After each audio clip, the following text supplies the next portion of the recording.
Thank you so much, everyone, for tuning into the 5th episode of the Palava Hut. My name is Richland. I'm Hawa. And I'm Melissa. And welcome back. So excited to have you.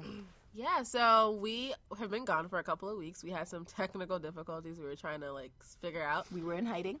We were attempting to flee. Didn't work out, so we're back. Yeah, we were just having some issues, but we're back. It's episode 5. So we're going to recap episode 4, which was with Liberian Olympian Emmanuel Matadi. So what did you guys think about our interview? I thought he was very genuine. I love, how laid back he was. He got some of our jokes, which never happens. He got all of our jokes. Yeah. He's like our brother. Okay, we're still relax. You go too far. Anyways. Anyways, yeah, I thought he was, very laid back and chill. He wasn't on anything, so that was good, So just to make it clear, you felt like he was all there? He was not abusing any substances? Or you heard it here first. It sounds like we're abusing substances. No, it does. Jeez. We're not on anything, you guys. Oh, gosh. As for me, I really enjoyed him being here because I thought he was so genuine. Yeah. I actually got a lot from his presence. He was so fun and open. He brought a family member with, and for somebody to be so humble coming from the Olympics, and still, one of the things he said is he was turning down interviews for other, big name newscasters. So he came to the smallest newscasters. The smallest. But he said it was because he really wanted to support the Liberian people. So this is somebody that obviously loves his people, loves his country, right. And also is, he's just really down to earth, like Melissa said. He caught on to our jokes. It wasn't too hard, but he was just a light to be around. And one of the things that really stuck out to me, from what he said was he was talking about, positive self-talk, and for me when I go to work. Sometimes my self-talk is not the best. You're nothing. You won't get it. You'll never succeed. You'll never, these people never listen to you. You're just young. You're, just wait your time. You're useless. You're nobody. You're nothing. Kind of like that. So sometimes sometimes the self-talk is not as great as I would like it to be. But one of the things he brought back into my life is making sure that even if I'm lying to myself, just making sure that I'm consistently having those conversations which are positive, because eventually my mind will start to believe it. And when I was doing that, I noticed throughout the weeks, things that I thought were hard to overcome became a lot easier because of that thinking. So, thank you so much for bringing that back to my mind. And just thanks for your presence. You were awesome. We hope to have you again. And we just, specifically for me, I just hope that you blossom in everything that you touch and do. Anyway. Not for us. Not for y'all have muffle. No, I totally agree. He was a great person to have, especially our first interview, to have somebody that wasn't super awkward. Mm-hmm. But that was my biggest fear. I'm like, we don't know this guy from anywhere. Right. No. He comes here and he hates us, and then it's awkward. I have to delete it out. So thank you, Matadi. Please come back. Good luck at everything you do. If we never see you again, it was great getting to know you. So yes, let's jump into our episode. Okay, so the icebreaker for this week is jump roll. I can't even do the okay. That tongue can roll. She got okra on it. What am I about to get? Anyway, what are you guys' biggest pet peeves? I'll go. It's even fitting my mouth. I already knew. Okay, my biggest pet peeve has been the same for years. Mm-hmm. It's gum. It's seeing gum. It's touching gum. It's being around gum. Okay. When I was, elementary school, when you used to have your desks, and they'd have you could put your belongings inside of your desk. Yeah, the one that opened up. Mm-hmm. Not the one that opened up. The one that you just that you stuck just stuck the stuff in underneath your desk. Well, anytime I would touch underneath my desk, whether it was in whether it was in my class or whether it was in art or whatever, there was always gum underneath the desk. So I just hated touching it. And every time for years I did it. For years I touched underneath my desk and nothing good came of it. So to this day, even at work, I'll have to ask someone, the group that I work with, hey, think you can put that away or cover that up? So that's my big thing. It's in their mouth. Can you cover that up? I literally, can you like close your mouth and chew your chiclet? You know, I have to make special requests, and everybody knows that about me at the job. So That's nice. I'm like a serial gum chewer. I know it took years We before know I could bring how. it up to Hawa. Okay. I still love gum. For me, my biggest pet peeve is people asking me simple questions like they can figure out on their own or they know the obvious answer to. For example, if you have a smartphone or access to the internet, don't ask me about the weather. So that's all I got. I just really don't like those questions. Just look it up yourself. Oh my goodness. Or like if you know the answer is obvious and you're just trying to like ask me a question indirectly instead of just making the statement. African household. Yeah. Like, what do you mean? Like, you took out the trash, and my dad's looking in the trash can. I'll be like, you wash the dish yet? As she's in the kitchen looking at the sink. Exactly. I hate those questions. Just tell me to wash it or tell me to take out the trash. Don't come ask me a question. Because, like, to give you cheek will be a problem. Right? But it's so difficult to resist. Liberian kid problems. Okay, for me, I hate a know-it-all in class. As I'm twitching my head. Example, there's this kid in my class who just feel the need to just answer every questions that, you know, the students have for the teacher. Not him, because he's a student too. But he wants to be a professor. You know, and it's like, we get it. You know it all. Why are you in this class? Just go and take the state board and be done, you know? Like, why are you taking this class? Like, well, to be fair, Melissa, he may be wanting to reach out. Maybe that's his way of wanting to to fit in, to show you guys that he about knows. it the wrong way. You know, maybe because I've met kids who are that intolerable. And with me, I can't the hide right it. word. So like people know when I'm irritated in class. Yeah, like, Melissa, we know. oh my gosh, like Melissa, your face soon already as- doesn't Your hide face and then you're vocal about Yeah. it. like Again? I know. like no one time. God, shut up. Like 3 weeks ago, a girl had asked a question about, you know, our finals or whatnot, and of course he has to answer. And one of the girls looked at me like, you know, and I'm trying. Twitch your eyes. Right, and Moses, like, I'm holding like, hers I'm up. trying, you guys, I'm trying. She's like, yeah, your face is giving it away. I'm For like, those of you that don't know, that real Bassa get here. Bassa to the To the bone. Bassa and Taurus. Real tough. no, I'm like trying, like, oh my gosh, like I just can't hide when I'm irritated. And Wow. You know, you've really grown because before you would have said something, I know, you know, like, so being a great. mother really changed me. I'm really thankful for those kids. I'm so thankful. Without Still them, have my petty moments. Anyways. oh gosh. All right, now for our Black Girl Magic segment. This week, we're going to highlight Adana Bayo.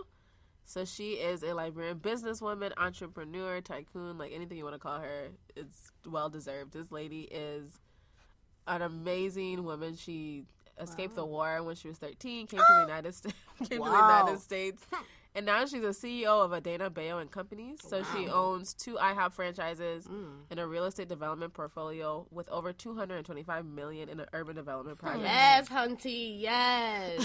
Okay, Melissa.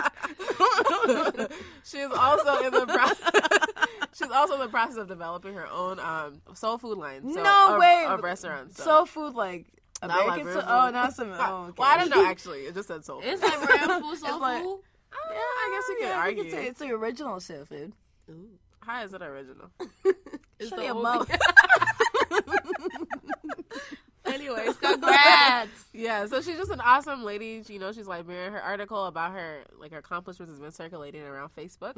I So saw I saw it too, and I did a little more research. And she's been on Ebony Magazine's Power 100. She has her degree in business management. She's a mother. She has 2 kids. Like, her restaurants are in New Jersey. So check them out if doing you're it ever in all. New Jersey, and just kind of look out for her. You know, it's good to support people in our community who are doing awesome things. So Very empowering. shout out to you. That's what I call a modern day superwoman. Yeah. Wow, that's awesome. Well, thank you so much for being a part in our community, and thank you so much for giving, you know, young and older people like somebody to aspire to. Yeah. So Definitely. continue doing what you do. Awesome. All right. So I've been dying to ask you ladies this. So what do you ladies consider to be good hair? Some of y'all can't even talk. Dropped their bomb. Melissa, Left. Melissa on the ground is your tongue. You're so funny. I guess I can start. For right now, what I consider good hair is different from what I thought good hair was growing up, because for me, I thought like a particular texture was good hair. So, you know, like what the texture that most mixed people have. So, like, you know, it's soft, Curly. but it's curly, it's thick. It kind of has black features and white features. That's why they're mixed. And it's a little bit, it seems to be easier managed than our own hair that's more thick and nappy, whatever. So growing up, I thought that was good hair. And then as I got older and I really got into the natural hair movement, I started noticing, like, hey, my own hair that's growing out of my head is just as nice as anybody else's hair. I just have to learn how to take care of it. I have to learn how to keep it healthy. I have to learn how to maintain it. And then my hair is good hair, you know, like, it's growing out of your head. God gave it to you. It's good hair, you know. So as long as your hair is healthy, you're able to maintain it, you know how to style it, that kind of stuff. I think, you know, however you do your hair, if you feel comfortable, if it's clean and healthy, I think that's good hair. You know, like, when people don't take care of their hair, like, if your hair is, like, pique on inside, and, like, you have a kitchen that's, like, dirty, you know, that kitchen that's dirty. Your hair looking all kind of ways, like, not, you know, it's not well maintained and it's not looking healthy. Like, I don't really consider that good hair, no matter the texture. It can be any texture. If you're not taking care of your hair, like, I don't really think that's good hair. She's over here dropping bombs. Oh my gosh. So for me, I consider black hair just beautiful, gorgeous hair, the best hair around. And the reason why is because I just, you know, I don't know if you guys, if you go on Facebook and you see like the memes of all these different models and everything, but when I see a black woman and I see that she has like her own her own hair and it's large, she's grown it out to like this crazy afro length. I'm so in love. I'm mesmerized by it because I want to have hair like that. Yeah. You know, so I find hair that's like well taken care of. Even I like it at the really large length, but smaller, you know, shorter or bigger. I don't, but my shorter or longer, to me, it's still beautiful hair. Longer or, like, when you say long, are you talking about length? When I say long, I'm talking about if you see an afro. I consider so that how to big be okay. it is, the volume? Yes, I guess I'm using the wrong terminology. The hair has to be very long. Right, because, you know, we got I'll be Rapunzel. I'm Rapunzel head looking for. But honestly, if I see that type of hair, I just fall in love with it every single time. There's no picture, there's no body that I can say is more beautiful than that person that hair is just wrapped around, you know? So for me, it's natural hair. I'm sorry for y'all who don't have it. It's a hot take. It's a hot take, but I love it. You know. So what you're saying is you hate weave, you hate weave, you hate perm, you hate. You know, honestly, I would say I do. No, I don't hate it. You know, if you see me next year with a weave, don't get mad. You know, I'm just saying I prefer natural hair. I think it's beautiful. Yeah, you know, there's nothing. I don't think there's anything more beautiful than, and that's just my own personal preference. It doesn't have to be yours, right? But man. Some of these guys would have, and these be seeing these like if you see these YouTube videos, and I put the coconut oil and the dog's cough, and like it's just so. Sometimes I'm like, all right, what are you really using? Because this is genetics. You're not using anything, you know. It's just growing, you know. And the baby, like, I just can't. The baby tears.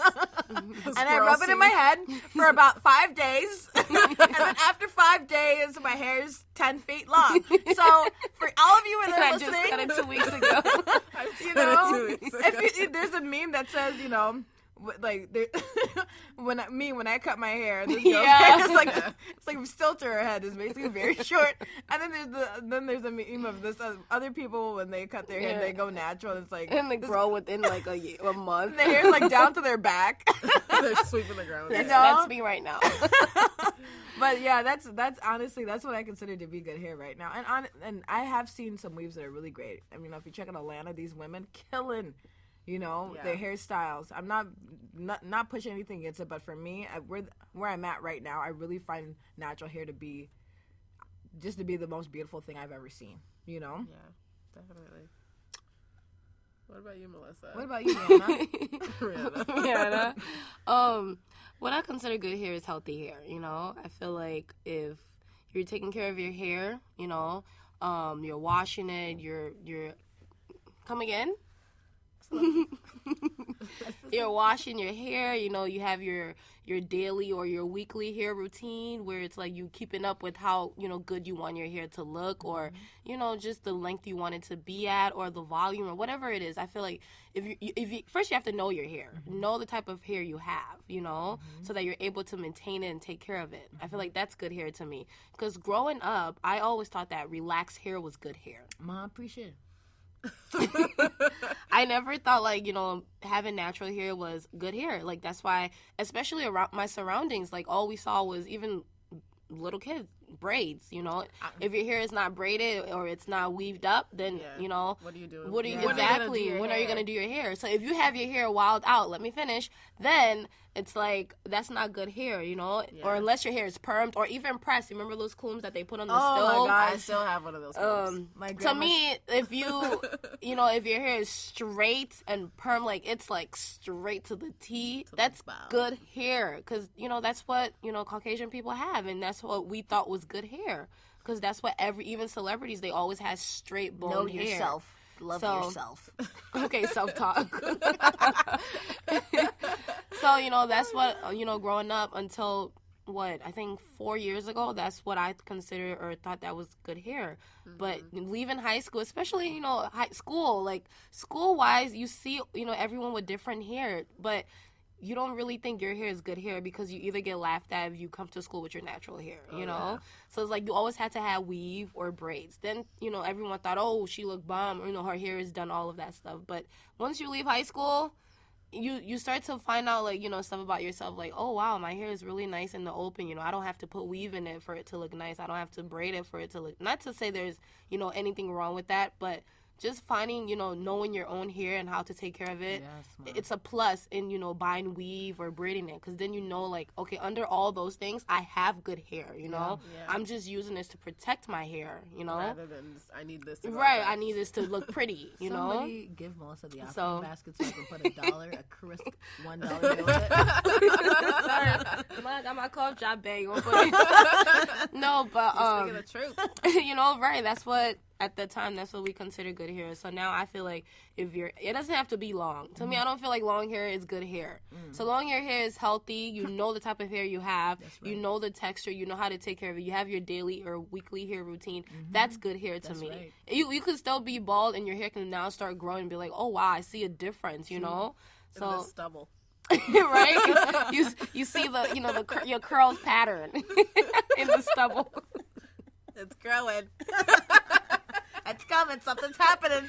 Watch out, guys.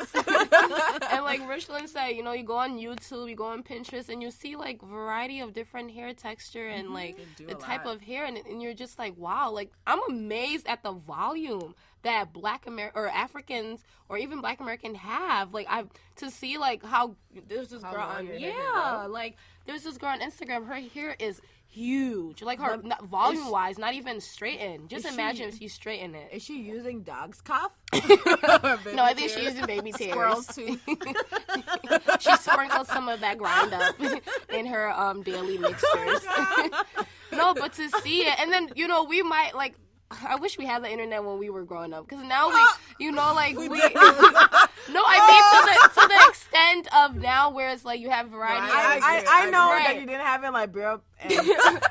Stop telling us about your war problem. Anyways, back to Grand Boston content, and y'all didn't have internet access. You gotta I know that having access to other in America is a new. Who knew about shrinkage? You know, to know like once you like you can say yes.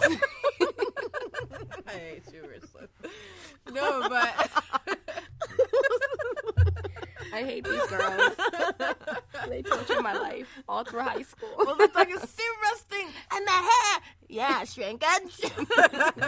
Go ahead, Melissa. You talk about I think you're totally right. Like we did have the internet, but like the stuff that's coming out wasn't there. Yeah. Time, you know, so we didn't even know about like shrinkage. Once our hair shrunk, we thought it was short. You know, we knew about Blue Magic. We knew right? about the pink grease, oil. Oh God, the lotion. We knew about the oil, the olive oil in the spray can. Yes, and we knew about just for kids. Just for kids. Yeah, the perm they just for me. It's supposed to be kids friendly, but that stuff burned your scalp.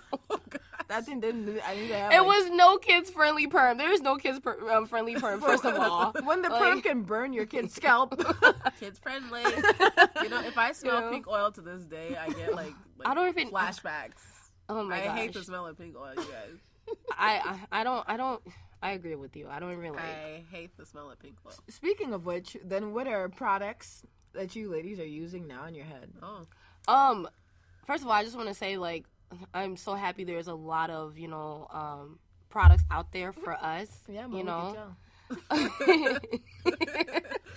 I'm just happy because now we're not just stuck on one, which was the pink lotion. The blue magic. Blue magic or the olive, what is it? Yes, yeah. Like that was like the only products we had. You go to any African home. If your parents you go to any African home. Around Yeah, so the perk don't burn you, and then the perk is still burnt. Like I didn't even get that. You know, you go to any African home, that was what you saw. The 4 products. Right. I don't know about you guys. My mom used to tell me, like, I would take out, like, my braids or something to perm my hair. Don't scratch your head. Yes.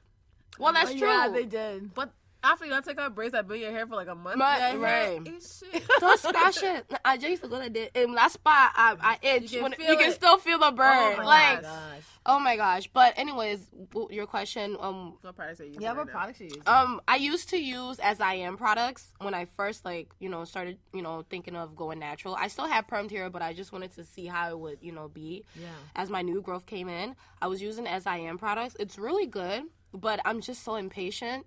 Like I wanted my hair to grow overnight, and it just wasn't happening. So I stopped using it, and then I heard about Carol's daughter, and when I cut my hair again a year ago, that's what I've been using since, and it's really good. I like it. Your hair's grown. Really my quickly. hair. Almost that your hair is grown. It's just really thick. The shrinkage is ridiculous, but your hair has grown a lot. Yeah, it's anyways. Love yourself. Love your wealth. You're beautiful. Your hair's long. So, self-talk. Thanks, Mr. Matati. I use so the product I've been using so far has been Carol's daughter. I use the oil. They have the brickage.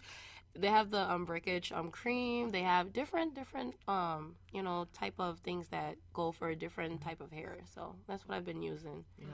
What about you, Hawa? Well, I'm anti-products. Now. Forever. And never. And never. Forever. Okay. Ever never seemed alone. Sorry, I didn't know I shouldn't break into song. No, but I don't use any, products, because when I went natural originally almost 6 years ago now, I was really into products, and I'm how are your hair into your budget? Because I've cut it 6 times. But when I went natural, I was all into the products because I was all into YouTube, and I was trying everything under the sun, and I'm like, I'm going into that. You're not alone. You couldn't find where to get the latest dog's breath, huh? Dog's breath and dog's cough. No, but it was. I started noticing I wasn't seeing the results I wanted, like Melissa, and I was impatient as well. But I figured out it wasn't that I didn't like the products. The products I used were fine. I think most products are fine as long as they don't have serious harsh chemicals. But I noticed my hair just needed consistency, and so I'm like, if my hair needs something consistent and it costs $30, I can't do it. $30 every 2 weeks. So I decided to just kind of look at some natural products. So this lady I follow on YouTube, I love her. Her name is Hey Friend Hey. I live by that lady. I have to Google her. She does all kind of natural products. Everything she does, you can basically make, right? And that's kind of her brand. So I started watching her videos. I don't follow her stuff to the T, but I started using just coconut oil and donut grease, aka shea butter. So that's what I use. The African store. Shea butter is really great. Yeah, I use shea butter and coconut oil in my hair, and then I just shampoo and condition with whatever's in my house. I really don't have a special shampoo and conditioner. I shampoo and condition, and then I use the shea butter to moisturize, and then the coconut oil for the oil. Yeah. So how my hair's been flourishing. So what's your routine? Is it every 2 weeks, or is it every time you take out your braids, your weave? Yeah. What's your consistency with it? If I don't have anything in my hair, so if I don't have a protective side, I just have my natural hair out, then I wash it. I co-wash every other day, and then I wash once a week. Okay. if I have something in my hair, then I will co-wash and I will deep condition and then wash and then put the braids back in. Okay. That's how I do it. And then I just kind of moisturize nightly with the coconut oil and the donut grease. So was it different from now? So like you said, you was using products, but you didn't see the difference. So was you still doing the same thing with those products, or? No, I wasn't. So that's the thing. I don't know if it's the coconut oil is like flourishing my hair or the donut grease, but like I just started being more consistent. Okay. Whereas with the products, I wasn't. And for me to do something all the time, it can't be complicated because I'm like, people have busy lives. Right. My hands don't get tired, but I just get like. I know, I got a hair. Look at my hands get tired. My hands don't get tired, but like I forget what to do. The steps. I just want 2 steps. Right. That's why 1, 2 steps. Okay, Sierra. I'm Sierra. Love it when you want to stop. Everybody want to stop. I don't like too many. I don't like complicated routines. I don't like steps. I don't like anything that's like I can't just too many do. to follow. Yeah. So like wash, condition, That's donut grease, coconut oil, I'm out the door. Like that's all I like to do. So it's worked for me. I don't know if it's from being consistent or if it's those products. I really can't tell you because I did them at the same time. But my hair's been growing really nicely since I started doing that. So that's what I use. Consistency. Consistency, sisters. Consistency 2016. Yeah. For real. What about you, Rich? For me, I did look at the little jar that I was using as coconut oil. Oh, okay. And the Eco Styler. And for me, most of the time, like, so for me, most of the time, what I do is I wash my hair every day. Really? When I'm in the shower, I just wash it. Yeah. You should. Yeah. So I wash it every day, and then I moisturize. just put the coconut oil in. I just go. And then there's a spray that I use. I don't know what kind of spray it is, but that's what I use. I put it in, I spray it up, and then I go about my day. Wow. You know. But yeah, if I'm in the shower, I'm washing my hair along with So you just sleep with your hair out? Mm-hmm. Wow. Well, I probably shouldn't do that. I probably should refrain from doing that. You know what you should do? But sometimes, like, I have my bonnet, I put it on, and then, bonnet. like, you know, nightcap? my nightcap, my do-rag. Or, Okay. did you guys see that Facebook? Yeah. The cool urban cap. Yeah. People are pissed. Another topic. Somebody was like, call it what it is. A Do-rag. Say it with me. Do-rag. No, but since you like not sleeping with a bonnet or a do-rag or urban cap, you should just get a satin pillow. Oh, that's so true. That's just all. It's not that expensive. It's on Amazon. Just get it. That way your hair can Just it's just your like edges you're wearing wearing a bonnet, but you're not. Because I wake up and it's gone. It's done. Because I move around so many times in the night, and I move my head around my pillow. Chill. You know The Exorcist? I somehow wake up with like Goku and Vegeta's hair. Is that in Nightmares of the War? No, but when I'm sleeping, I'll wait up for it. Nightmares from the Liberian Civil War. 2017. No, it's called By Rich Wake Up Lee. Shock. I'm still here. No, when I'm sleeping, I'll sleep on top. I'll put my head on the top of my pillow, but then in the middle of the night, I'll somehow wake up to being like my pillow. Okay, being on top of my anyways. head. Get on top of your head. Like I'll just the pillow just be on my head. I'm like Moving along. What kind of suicide mission are you on? No, but just get satin sheets, satin sheets and satin pillowcases. That way, any way you lay down, I'll do it. Sometimes I Get put the hair satin cap on, but I carpet. can't lie. Get a satin carpet. So anyway, really over our house. Doesn't matter where I sleep. I'm protected. My hair is gonna be fine. Oh my god. Oh gosh. So we've been talking a lot about like natural hair, but like, what's been our hair journey to this point? Well, I'll definitely start off by saying, you know, you guys remember the hairstyle? What hairstyle? With like when it was just my mom used to braid my hair up into a pineapple shape, and you know the pineapple just the hair just to be sticking in the middle of your head. Yeah. You know, so in my family everybody wore that style. I see Christy wear that style every once in a while. Oh, she don't wear that style. So you know, one of the things. Yo, just stick it. So So one thing, I had that style in the first grade. I had that style in the second grade, and the third grade, and the fifth grade, and the sixth grade, and the seventh grade, In high school. and the ninth Okay, grade, Richland, we get it. and senior year. I had I'm telling you, one time I had the hair. My mom put attachment with the hair. She added my braiding hair. Braiding hair Into your hair. into my hair, and Same my mom pineapple style. in the same pineapple style, and my mom was what is it called, heavy hand? Mm-hmm. Where Heavy she would handed. just braid the hair and didn't even care about the follicles Coming out with Yeah. it. Oh my gosh.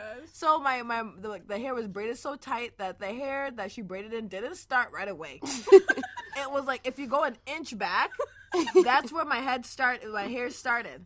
So I had this pineapple style, and get this, it was 10th grade, and I'm so embarrassed because I'm almost an adult, but not really. And I have this hellable black hat on my head. Can you explain hellable?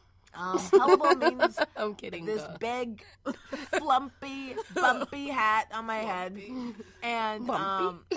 I'm at, me and my best friend at the time were sharing a locker, and I told her, oh my gosh, I'm so nervous. I don't feel comfortable taking off my hat. She's like, oh, Richland, don't worry about it. It's your hair. Don't worry about it.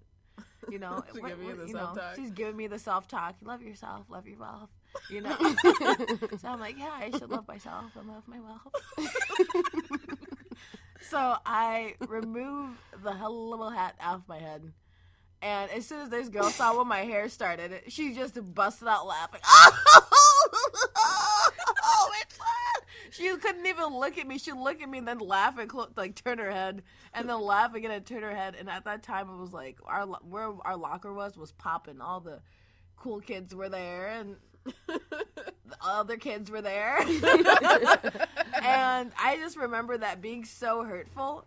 So the next, that very night, I left school because I had to go through the whole day with that hairstyle. Oh my gosh.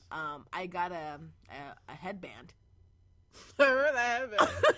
And I wore that remember it headband too. so that nobody could see where my hair actually started.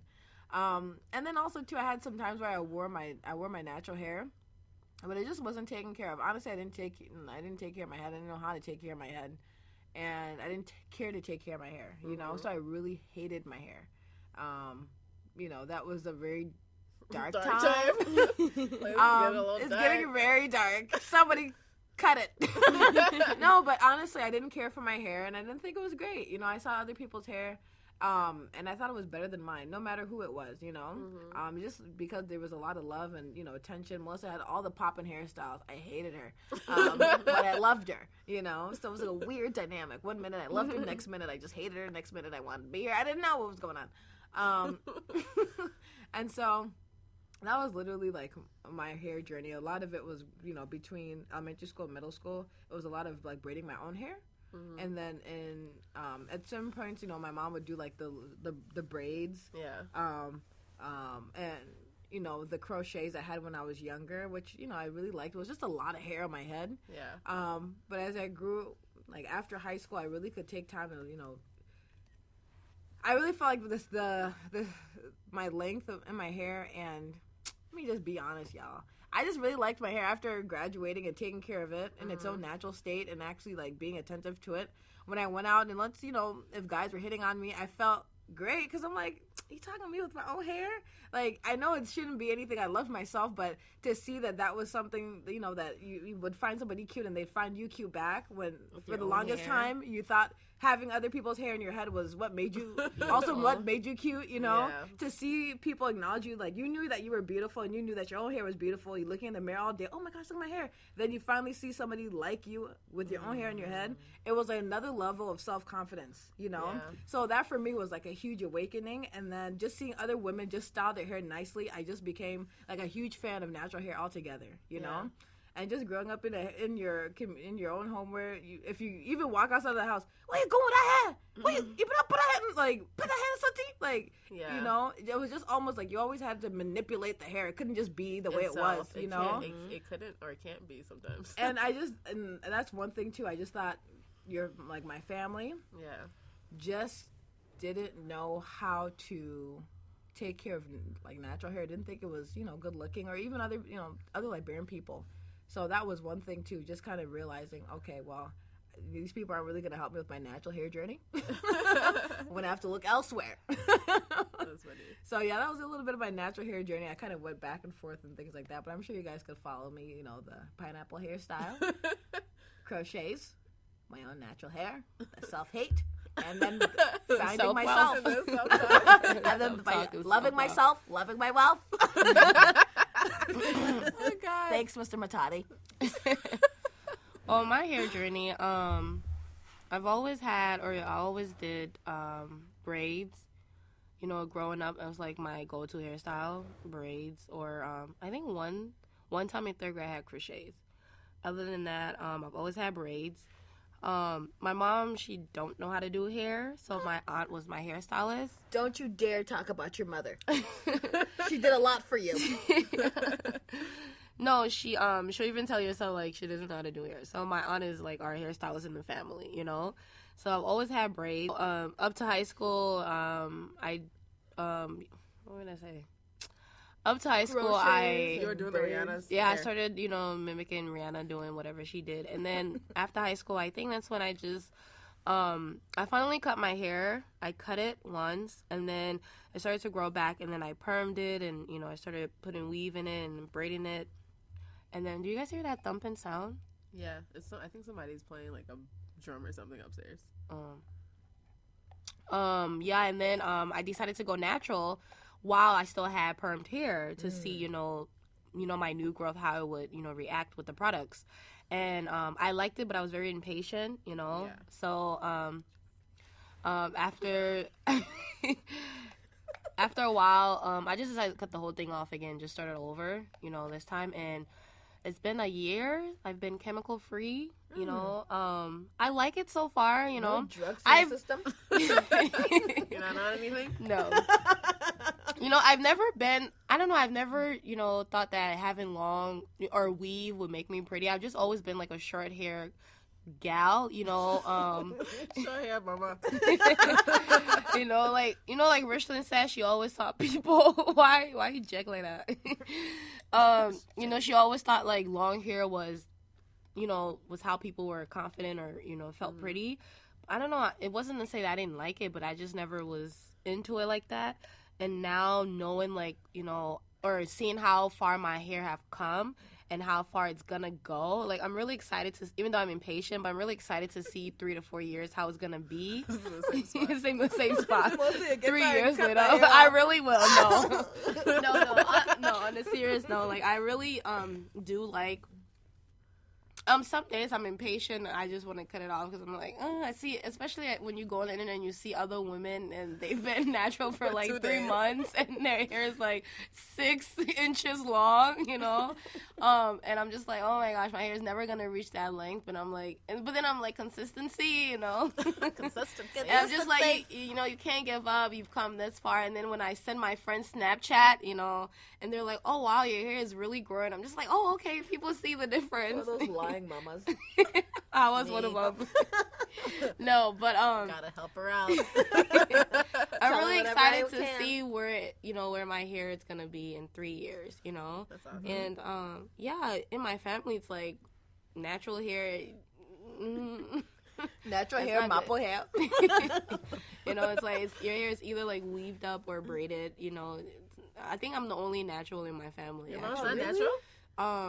Oh yeah, my mom is natural too. I forgot. Oh my gosh. I see her mom every once in a while, and I know she's natural. She's natural. Oh She's natural. But the only reason why is because I was she just, I think her head is immune to the perm. I'm kidding. Her hair is immune to perm. It just flexes it. Absorbs. She back perm on for years. No, she's she's getting old, so she doesn't want any more perm. But other than that, everyone else is like either permed up or, especially like the new generation. Yeah. You know, my cousins and all of them, like these girls in their bundles. They love their bundles. You know, Wow. That's So crazy. for the Yeah. audience, can you explain what a bundle is? I'm sure you know what a bundle is, and they know too. Oh. Anyways. Well, my hair journey started. I just keep going. Just keep so going. my hair journey, no, but my hair journey began on a fateful day in Liberia. It was not an 8 degrees Fahrenheit. It was She July was looking for 20th. clean water, 26th. and I was born July 20th, 1993. Charles Taylor was doing Operation Octopus on Monrovia, trying to seize the city, and my mom. Okay, BBC News. No, but I guess I would say where my natural hair journey, or not natural, where my hair journey began was when I was 5 and I got my perm. Like I got my hair permed when I was 5, and I didn't say my whole family, but like in my immediate family, myself and my sisters, my sister, I don't have more than one sister. We both got our hair permed at 5, so that was like the beginning. Oh wow. And so I got my hair permed when I was 5, and then from there I would do braids, attachment, whatever. I didn't start doing weaves until at least middle school, so I didn't do weaves until middle school. I remember I saw you with weave. Okay. well, I thought I had a little. No, I saw when she had the twisting, the rubbing, and the I weave. love that Oh, hairstyle. girl. I love that Who hairstyle. this shut gay at Jackie? Shut up. I was really.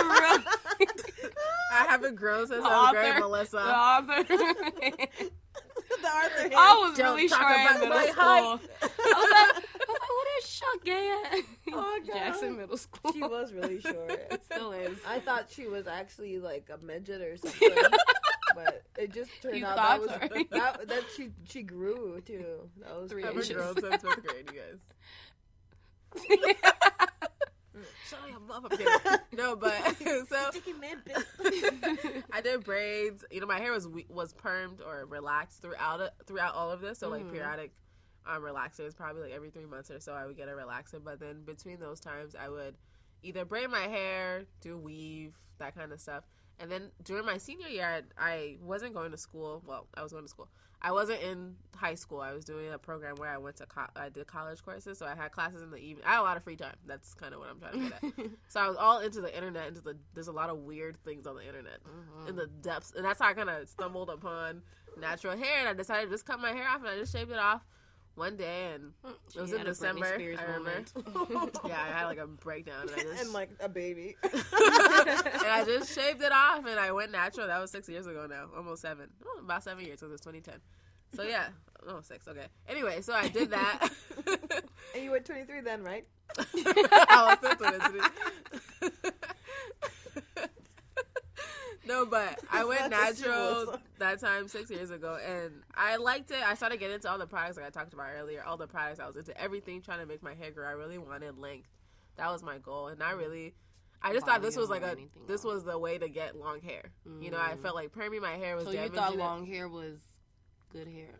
Well, no, not really. I just wanted long hair. Oh. Not that I thought it was good. I just thought like this way is gonna help me achieve that goal. Okay. Whereas like perming my hair wasn't working. My hair was breaking off. It wasn't growing. So I said, okay, if I'm not putting any chemicals in my hair, obviously it should grow. Mm-hmm. And so I was natural, and I just got impatient. So I think 2 years after that point, I wanted a kind of a bob, and I went to this lady, and she put a bowl on my head and cut it. Wait. Don't skim. Bowl? No, I'm not saying she did. That's how it looks. Looked like she put a It bowl. was just circular. It was just a circular. You guys mean know? like, Do you know Estelle, American Boy? I looked like Estelle's twin. Like, you know what? Estelle. We have to see a picture of it. Estelle looks Well, good. Oh. Estelle looks good with her hair. I didn't. I'll just say that much. And for me, like you guys talk about, you like short hair and stuff. For me, I don't look good with short hair. I look like Ibrahim or Madi Fofana. Or Abu Fofana. Any Fofana that's a man, I look like him when I cut my hair. Like I just Self-love. self-hate. No, but I don't like my short hair because I always just feel like I'm looking at my dad. Or like my cousin Wendy. So like Gotta love yourself. Love your wealth. No, but like I can do some short hairstyles, like bob. But I just like the really short hairstyles. Yeah, I like it with a bob. I don't really like them. Like my own natural hair, when I put it up like in like like a fro or something, I like that. But like really short hair, I can't really do it. So, so my goal with my natural hair has always been to grow my hair. So like now I've been a little more serious. So after I had that Estelle hairstyle, I cut my hair again. I just shaved it all off because they have to perm my hair to do that, and it was pretty long, and they messed it up. And after that, I decided I'm just not going to cut it anymore. I'm just going to be natural for the rest of my life. So here I am. That's my hair journey. It's very to the point, very short. Yeah. We've all come a long way. Yeah. But I mean, growing up with weaves and stuff, I don't know how. I think it was good to go through that to understand the importance and like value of my hair. But what do you guys feel like about like the new generation? I know you're talking about your cousins. I was just about to say, do you think that if we were in high school now, do you think we would actually like start doing natural hair? No. You don't think so? Because my sister's in high school, and the kids are really like obsessed with like weave and stuff now. That's true. But Like, then there's some who I feel it's mixed. So it really depends on what crowd you're in. Yeah. I really think it really depends on like what clique or what group you're in. Because some girls, especially some black girls, are really into the natural hair movement and following like the bigger, mainstream whatever. But then there's the other ones who are really into like not that, like the weaves. They still want their bundles. Yeah, they still want that stuff. So I don't know. What do you think, Richland? Definitely. I think there would be a lot more women. I think there would be a lot more high school students willing to try that out, especially with us.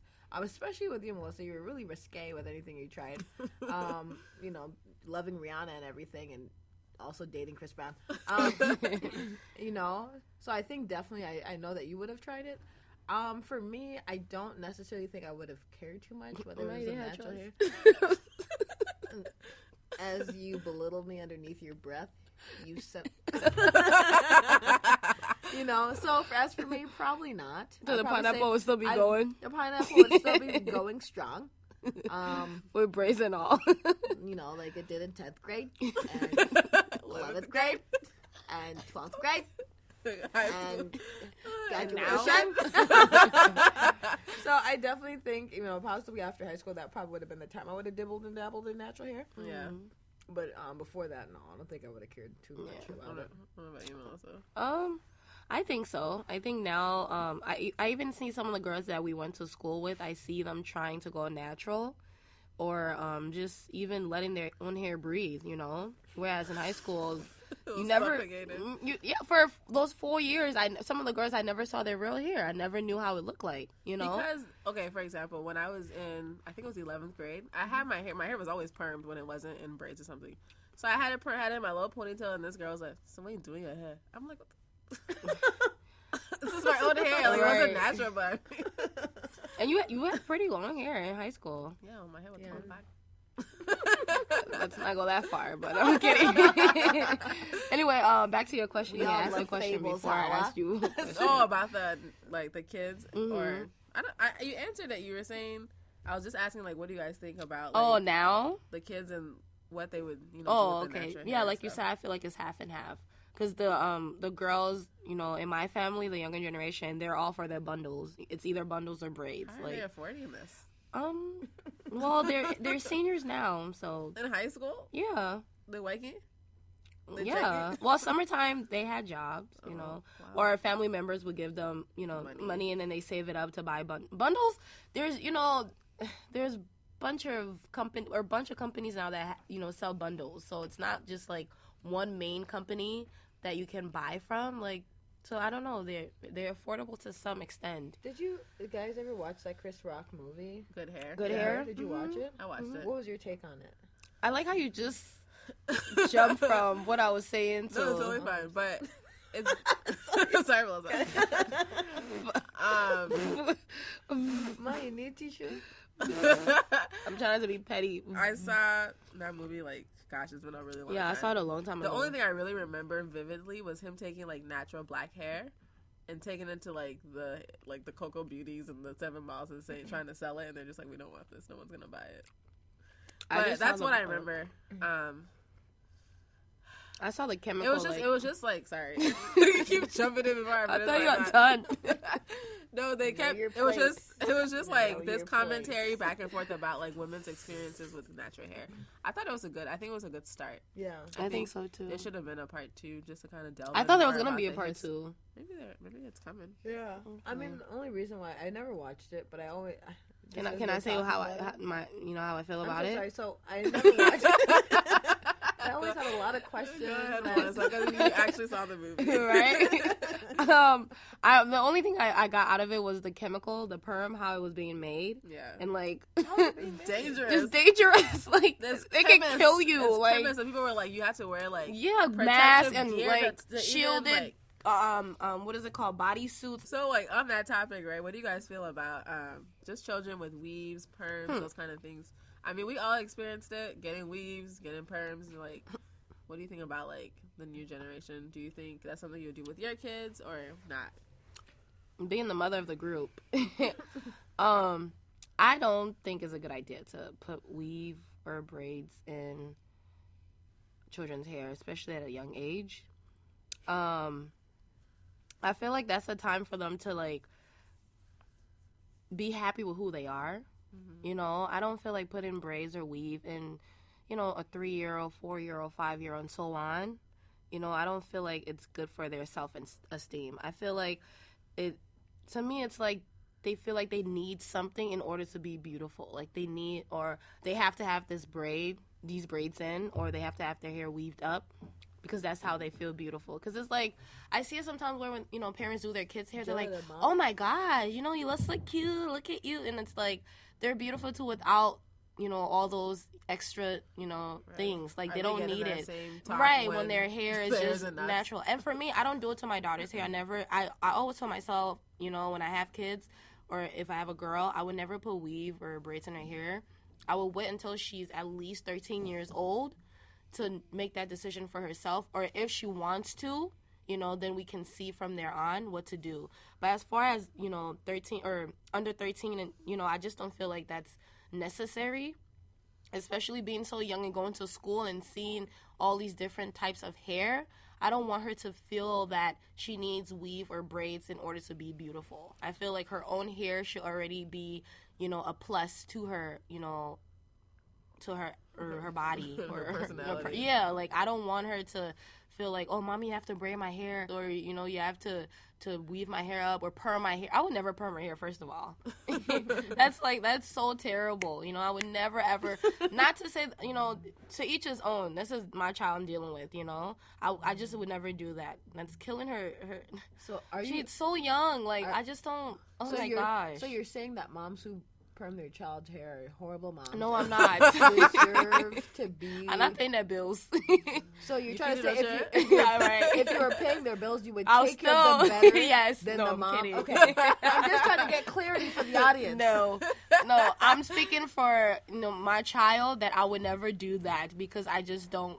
Being that young and just having those nightmares of not sleeping the way you want to sleep because your hair is so tight, I don't want that for my child, and I don't want her to feel that she needs those extra things to be beautiful. She's beautiful just the way she is. That's you right. know? Sometimes you just gotta tell them, know yourself, know your wealth. No, but on Melissa, on a serious note, you're like getting into some hot stuff. So let me say this, right?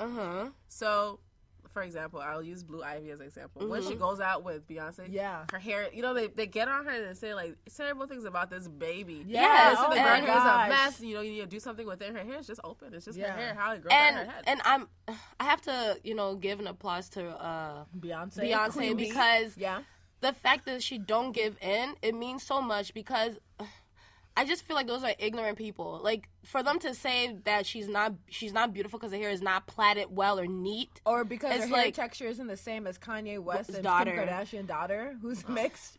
And first of all, like, I'm sure they're putting like jam and all of those things. To each his own. You know, every mother have their preference. Melissa's clapping. Melissa's over your coney. No. No, but it's true. The reason why I even asked was because I'm saying, like, you're saying, you know, don't do. I think people do those things so people don't have those comments about their children. I frankly, like, to me, if you want to do that to your child, that's your child. That you carry that child for 9 months. I'm not gonna tell you what and what not to put in your child's hair, and that's why I'm saying I applaud Rihanna. You know what we talking about? We talking about Queen Bee. I applaud Beyonce for doing that because it's like she can easily give in and be like, wow, you know, all these negative comments, and it's like she don't let that distract her or, you know, say, man, I have to, you know, treat my daughter here a certain type of way.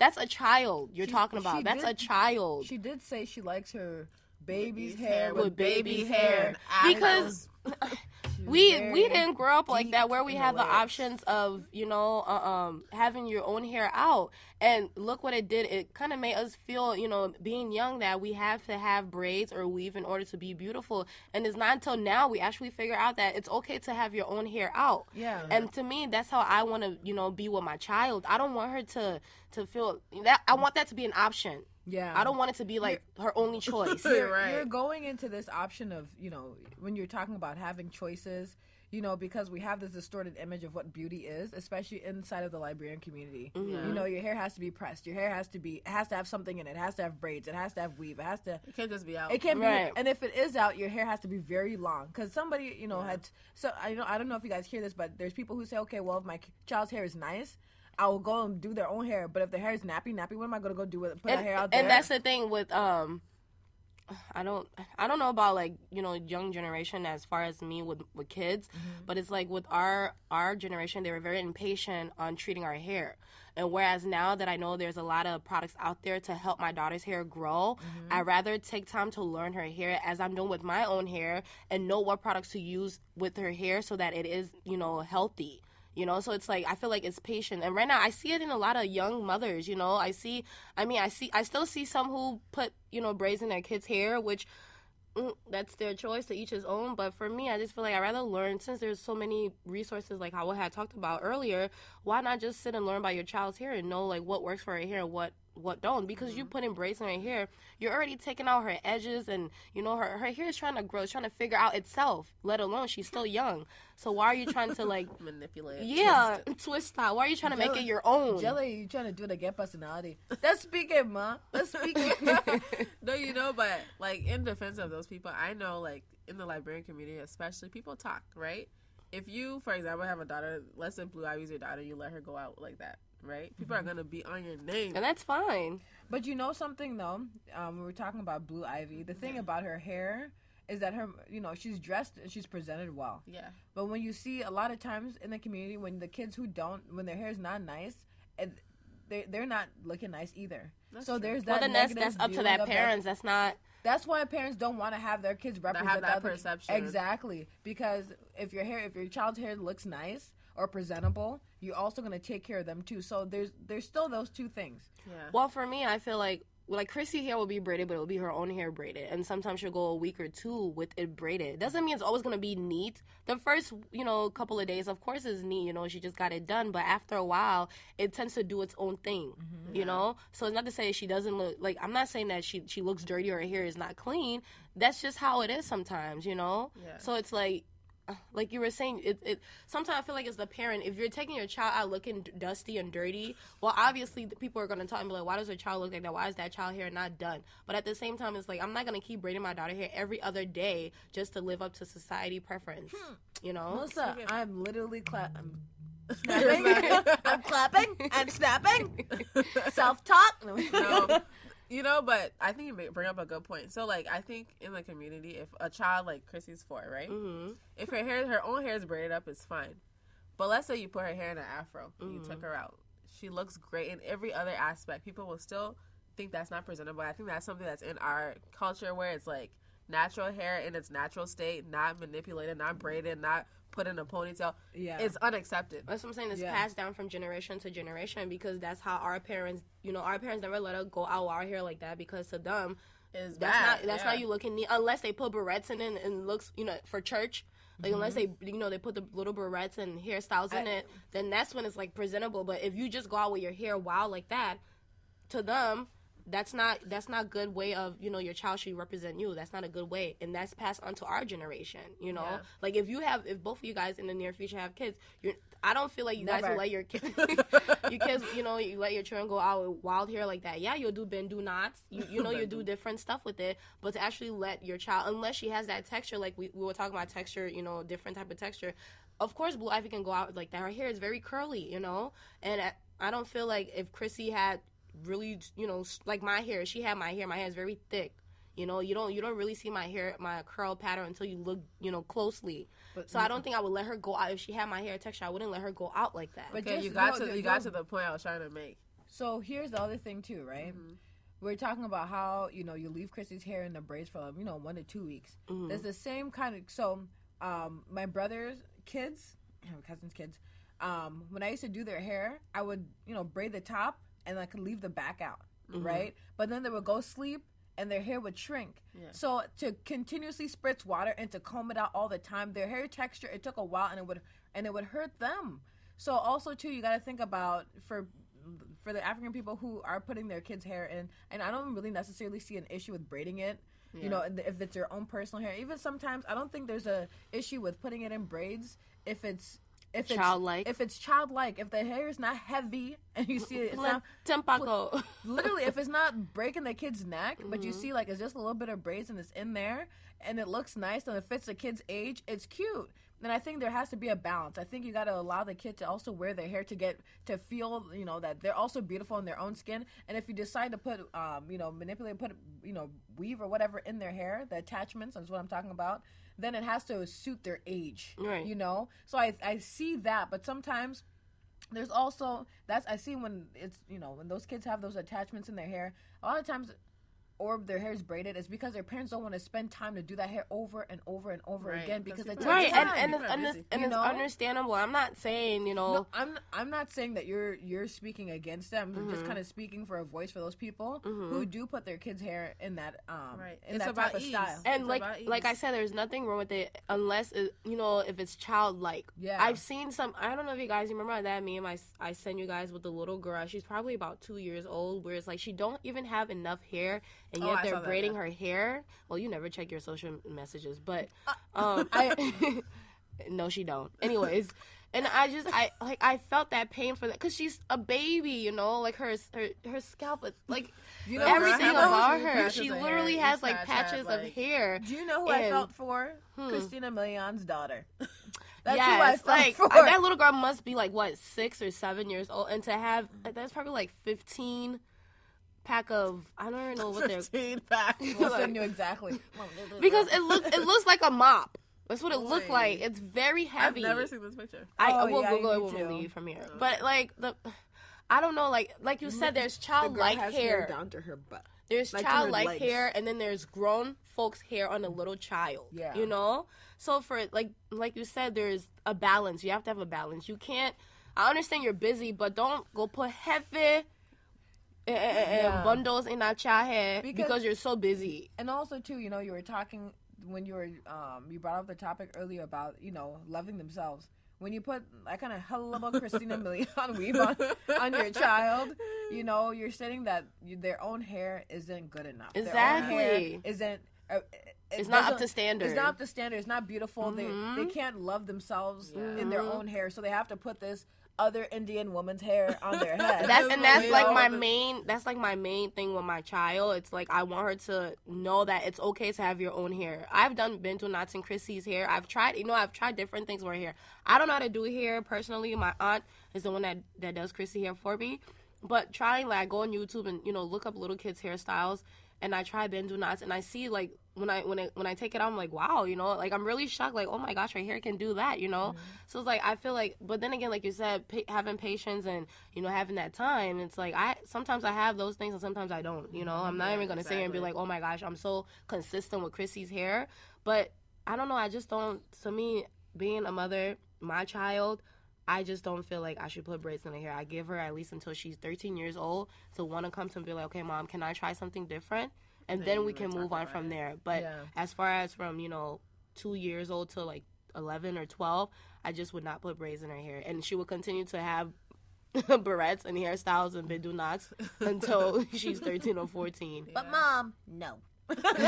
No, but you bring up a good point, Rachel, about like the inadequacy that people feel, and then you have to unlearn those things. And like the reason why I was kind of pushing you, Melissa, about like, what about when you go out like this? I know you were. I saw it. Because it's like those feelings of like, know yourself, love yourself. No, but those feelings of like, I don't care how long I've been natural. I've been natural for a very long time. Sometimes I see natural hair and I have an adverse like reaction to it because it's just ingrained in me to not like it and to think it's bad and to think it needs to be tamed, to think like it needs to be like manipulated. So like if I see a child, I don't know if this is just me in Liberia, if I see a child with their hair out, natural hair, not manipulated, anything, my first reaction is what the parents didn't do that hair. What the hell? You know? Right, that's like my first reaction, but then I have to kind of check myself and say, hey, like this, as long as they're washing it and taking care of it, it can be out like that. Yeah. You know, but like I have to unlearn those things, so I don't want to pass them on to my child by like manipulating their hair. Sorry, you'll pass it on. Hate yourself.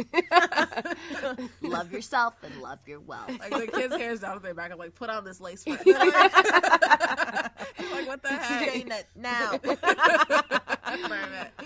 No, but those like I don't want to pass. I think that's why I would be like wary to put those kind of things in my child hair. I would never put perm in my child hair as long as they're in my house. Exactly. When you turn 18, you can do whatever you want. But like, I wouldn't. Knowing how perm is made, like that thing scare me. It's chemicals. Oh my I gosh. wouldn't do that. But with like braiding and like attachment, those kind of things, I would be open to it. But I would be very wary because those feelings of like not being adequate enough with your own hair, like what Richard was talking about, being surprised that people come up to you and talk to you, you know, guys and stuff, because when you have natural hair, those things are ingrained in us because we know when your hair is braided up. I remember being in high school, when you got your hair done, the guys will compliment you and will pay attention to you. You looking fine. Where did you go to high school? Right? Want to start talking like that? No, but down south. Is that your own hair? Because you hot. I'm like, yeah, I'm hot. But yeah, so like those experiences make you feel like, okay, this is the only way I can be accepted. This is the only way I can be pretty. And so I don't want to pass those things on. So that would be my only like wariness with like braids. I'm not against braids. If you have kids and you feel like, hey, I gotta go to work every morning, so these kids are gonna have this braids for a month, and then I'll take it out then. Do what you have to do. Like Melissa said, we didn't care those kids. Paying your bills. I would definitely say, I definitely want to try different hairstyles on my kid because I see a lot of the, you know, the cute little braids and they're in like different patterns, and you know, it's not the kid's own natural hair, but it's a style and it's braided and it's a childlike style, you know. And then I also see the hairstyles with the kid's own natural hair. Yeah, be like flowers or designs so braided. I want to have my kid have like the variety of, you know, like options. And now I don't want to keep from braiding their hair because I think kids with braided hair look nice too. Like, I can't help when I see a kid in the picture. Childlike braids. Yeah, childlike braids. It really warms my heart. Like, man, you know. And I see little kids like when one of the styles I like is the natural hair and then with the beads on the end. It's just like Chrissy's. I just love it. I hate beads. Go to really? Because I had beads growing up, and those things hurt when you run. They just be slapping you in the face and slapping you. You a reverend. You really out there because it didn't even move. It didn't even shake. Like her body running out of her head. Our own hair was like little Romeo's. Who's not black. What you say? He's not black. Romeo Bow doesn't Wow. consider her. No, it's Bow Wow. It's Bow Wow. Bow Wow doesn't consider himself to be. You guys see that video of Bow Wow? He's like walking and he's like, they don't know I'm in front of them. Like in the Bow Wow, nobody cares. He's like, I'm at this restaurant, right? And this woman, her eyes just bulge. It ain't bulging, and I'm just like, okay, like, what? Yes, I'm Bow Wow. Yes, Someone said, I'm why like, does Bow Wow still think he's relevant? Oh my gosh, that video is ridiculous. you know, and I'm just like, yeah. They And don't know they behind me. And she's like awestruck. Her whole mouth is open. And I'm like, you know, okay, I'm Bow Wow. What you want? I'm like, I hate you, Bow Wow. On so many levels. Stop making these videos.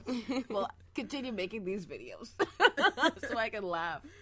You know? Oh my goodness. What has been like your family's reaction to your natural hair? Me? Or both of us. All of us. Well, The guy when I cut it and they well, when I was pregnant, my hair was growing really fast. You know, when I was pregnant with my son, like it was just, you know, it was growing. They're like, oh wow, your hair is really growing there. But their reaction would be, you'll probably cut it again, because like they're so used to me cutting my hair. Because you didn't love yourself, right? No.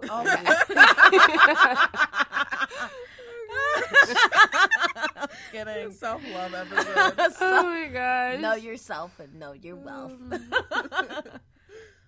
No, but you know, now they're just like, oh wow, your hair is really growing. You know, they just keep asking me, are you gonna cut it? Like, am I gonna cut it? Like, that's like their main thing they're worried about. Am I gonna cut it? But other than that, you know, it's just, oh, okay, she's growing her hair. For me, I think the only thing my mom has said, because I cut my sides, and I put a design on the side of my head, and you know, my brother loved it. No, my family really liked it. But I think when I started to grow the hair out, you know, it gets in that weird stage where it doesn't look so great. Yeah, you know, you can't do anything with it. So my mom was like, "Wait, can we do it your head now?" I'm like nothing. You know, so if it's like cut in a style like that, I think it's more presentable. But when it's in that in between phase where it's growing out a little bit more, I think it's unsightly for some Liberian people. For some Liberian people, they want you to do something with it. You know. Oh gosh, that's like their biggest thing. You must do something with your hair. Do something with it. Just put it in braids until it gets out of that phase. You know. Oh my God, the Christina Milian picture. Oh my goodness. Is it for Halloween? No, it was just... No, this is just a regular And the thing is, this hair is not really heavy, and it's like you need a lot, because I've seen family members put in their children's hair, and it's not really heavy. It's kind of like crochet's, but it's like singles. So it's not like... It's just about... I think if it was a little bit shorter and a little bit smaller. Or just not our head. Right. Anyway, sorry, Richard, I had to show how well the picture. But continue on. What was the question? Your family members, or just the Liberian community's reaction to natural hair. I think right now, older generation or younger. Anybody. I don't receive any positive talks or negative talks about my hair. When I cut my hair. I got really good feedbacks. Like, wow, you look really, like, you can see your features with your haircut, you know? I actually got a lot of, I think that's where it made me, like, you know, want to cut my hair, just keep it low. Because I was like, oh, wow, I really do look nice on, you know, short haircut, you know? So, sorry, but yeah. No, just steal the light. No, but I never received any sort of, you know, negative or positive input about my hair. Only that one comment about what was I going to do next with it when it was growing in that in-between phase. But so far, you know, I put myself together well. And I think it's a whole combination of if your hair looks nice and you look, if your hair and you look nice, I think, positive self-talk. Yeah, if you carry yourself well, I think a lot of those comments are not as frequent. But if your hair chocolate and you chocolate, like, of course, everything, you'll find people having a lot of things to say about you in front of your face and behind your back. So I think that's for me is, you know, my family mainly in front of your face. Yeah, but I don't, you know, I received really great feedback, and I think a lot of, in my family at least, you know, the weave is prevalent, but they don't talk negatively in front of you. In front of you. For me, well, my dad doesn't like natural hair. He just doesn't. Really? Yeah, he just doesn't like natural hair, and he's not afraid to tell me he doesn't like it. Why? He ever like? Explain? I never really asked him because I don't really. You care. should. It's my own hair growing out of my head. No, but I think it's just a thing from Liberia. I really think so. Like, Liberian people, they're not. At least my parents' generation, they're not too much on weaves and stuff, or at least they weren't when they were growing up. But like perming was like the thing. Yeah, your hair had to be laid, and like the natural hair is just not really something. Just in my own personal experience, like a lot of Liberian people are familiar with or like. They just like the hair. Because, you know, it's associated with wealth. You know, if you're able to afford a weave, it means you're doing well. If your hair, like you know. And also if your stomach is over, like, your belt, it means you're doing well. Yeah. So, but, you know, my family's come around. My mom she always supported me, but she was just kind of like, oh, what you do with that head? Like, constantly wondering what you're going to do. But, you know, my sister's gone natural, my aunts, and my mama like to think it was for me because of me, but who knows? But in the larger community, I don't know. Nobody's ever really said anything to me. I just know like Liberian people aren't. Maybe I'm wrong. They just don't really I think it's the older it's just generation. it's gonna take a while to change, and a lot more people are natural now, so it's more like accepted and people are getting into it. But like I know prior, like not really a lot of people were into the natural hair thing. So And the good thing about being black, you can switch up your hairstyles. oh yeah, That is wonderful. just put a cap on. You can put a cap on. You can do a sew-in. You can cut it. You can color it. Like we're so. Oh my gosh. Yeah. We're blessed. But you know something? I'm gonna bring this to light. A lot of times when you do see like special occasions, birthdays, weddings, baby showers, people's hair is usually laid up. Oh yeah, You know, it's on its own natural state. oh yeah. So I believe that. Well, when now your I've hair- seen a lot of weddings with like natural hair. Really? Yeah, the bride, natural hair. Mom, send me those videos. I and those definitely will on pictures, Instagram. because I'm seeing. Are they Oh, like but you weird? don't check. Oh no, they're black. I think she's talking about Liberian people. Oh, sorry. No, because I've seen those weddings with Yeah. like, but I don't know. I haven't seen a Liberian one. Yeah, Yeah. that's true. Sorry. So I believe that in Used our to stuff like community, that. the viewing of hair will change when, you know, we'll really see. I really believe that when we do truly love ourselves and love our hair, we'll start seeing it in those special events. Yeah. You know, birthdays, holidays, weddings. It'll show up because if you come to have the one day where you'll be taking a bunch of pictures you remember for the rest of your life and your hair is laid up or in a weave or whatever, you Yeah. know.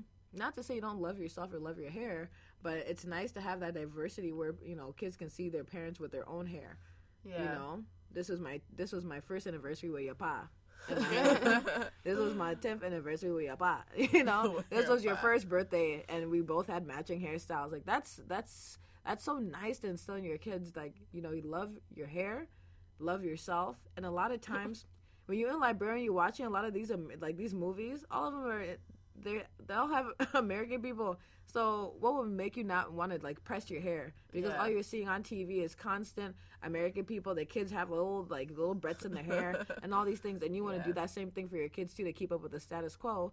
And then when you come here, you start realizing your kids don't want to have that same viewing. They want to love themselves, love their hair. Yeah. And not to say that people don't love their hair, love themselves, excuse me, but their image has been tainted of what true beauty is Yeah. because of what they've watched. Yeah, I think as a society as a whole, we're all just like constantly bombarded by a whole bunch of messages about, what's beauty. And then being a black woman, it's already difficult as it is Yeah. because we can't even conform to those standards even if we tried. Yeah. Right. Skin bleaching, weaves, it's just impossible. Yeah. But like, I think you're totally right. There'll be a Skin shift. bleaching. Oh my god. It's another That's topic. another another topic. But skin bleaching not too popular in the Liberian community. Never Yeah, it's mind. more of the. No, let's not. No, Bring it's up- there, but Yeah. I just It's don't not see. I pop. don't see it so much. But anyway, Yeah. so to wrap this up, what do you guys like? What's your relationship with your hair right now? I know we've talked a lot about our journey, but like right now, your hair in the state that it's in, what do you feel about it? I really love my hair. I have my moods. Well, I think because it took such a long time for me to realize like the hair that was growing on my head was not even to say like I was thinking about it as being beautiful, but just the fact to stop thinking about what was on my head was nice. To go out in public Self-talk. with my own know yourself, know your wealth. But to go outside with not having to worry about what state my hair was in, as long as I, because like the little No, you never worry about it. I feel like there's a hater in the room. Like Point her out. Like a serious I've been hater. bullied, and I've been bullied all my life. and By she's that right. That guy right over there. No, but it's. I really want to get the words to explain this. It is a power unlike any other to walk out of your house and not have to worry about what is on your head. Not have to worry about, is it laid or is it pressed or is it combed or is it whatever. Your hair is in its own natural state, whatever state that is. But I know for me as a black woman, to start to actually find like true beauty in my hair, and then also to see black men attracted to that, it's loving myself and then actually finding other people that love it too.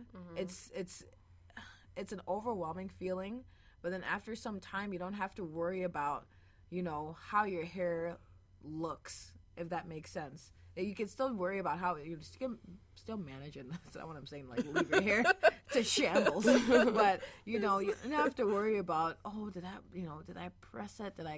Do I have to go to the do I have to have a comb in my back? Exactly. Do I have to put it in a ponytail because I don't like?